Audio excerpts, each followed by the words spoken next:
What's up, brother? Hi. Kamusta ka naman dyan? Wala na bang bagong cheese times abandoned warehouse? Sino ba gusto mga cheese o Bentulfo? Ano yung showdown ng dalawa na yan?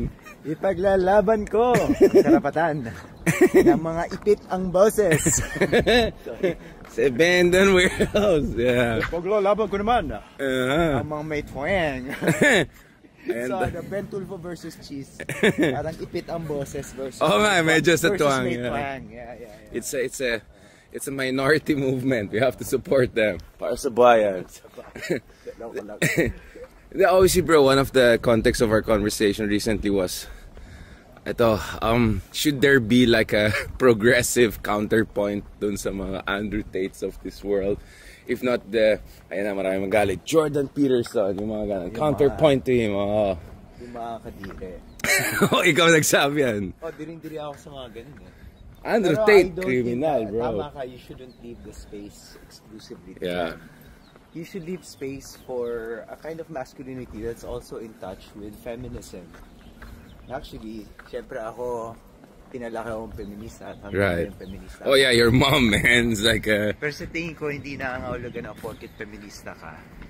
Hindi ka pwedeng mag-tap into attributes that are traditionally considered masculine. For example, strength. Yeah. Mahilig ako magbuhat, mahilig ako pumunta sa gym. And I don't think that's a contradiction of my feminism in any way. Yeah, strength training. Lalo na because strength is something that should be available to everyone, diba? Strength and health should be available to everyone. And right. People get involved ka sa strength and health, indulgent ka or toxic, meron kang toxic masculinity. Kasi seryoso, yung critique of toxic masculinity has become so toxic in itself that some people say na, bro, na sinasabi na, for example, kung mahilig kang mag-gym or kung mahilig kang kumain ng protein para palaki ng katawan. Exactly. Naging toxic yung toxic masculinity discourse. Sasabihin na may toxic masculinity ka na. I mean, look at Twitter, may mga ganun na.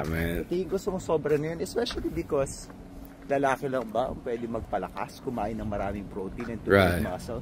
I think some of the most remarkable women in our society are very strong, muscular women. So, malapit na ang Paris Olympics, of course. Yeah. Always thinking about my idol.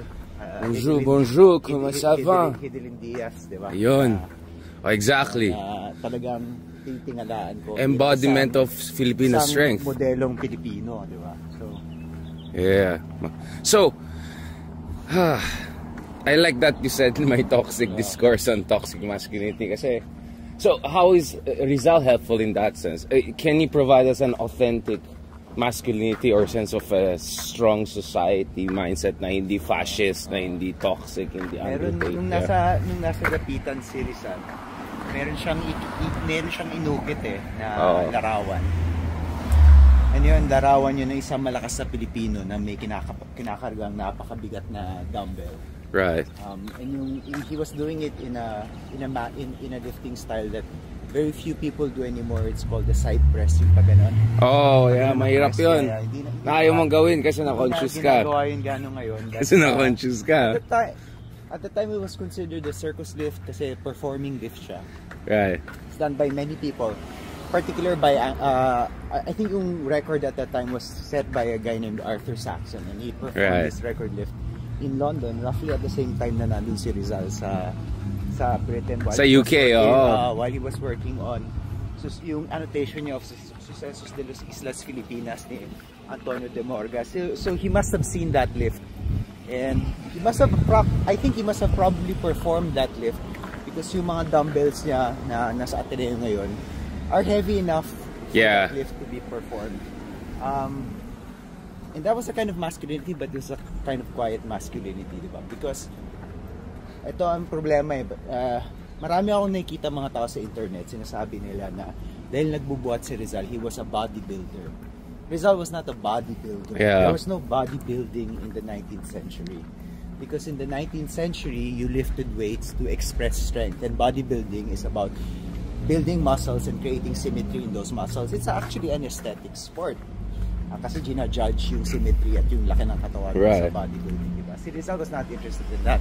He was interested in strength. And yung strength nakakalaki ng katawan yun, pero hindi yun yung focus. Right. Yung primary focus is the expression of strength. So It's what is to toxic me, then? To me, it's not toxic. It's a very quiet masculinity because you can be strong and not so big at the same time. And yung strength is not for show. It's rather so that you are able. That's fitness man. Yeah. Being able to do the tasks of daily life. But not just the tasks of daily life. You need to be able to do things for other people. Thank you, bro. And that's party strength, diba? Doing things for other people. And there's a civic value to that. Ako personally, I'd like to be the person na tinatawagan ng mga kaibigan ko, pare, kailangan ko magbuhat. Dahil maglilipat ako ng bahay, I need someone to help me carry their sofa. I want to be that person who I also want to be the guy in NAIA na pag meron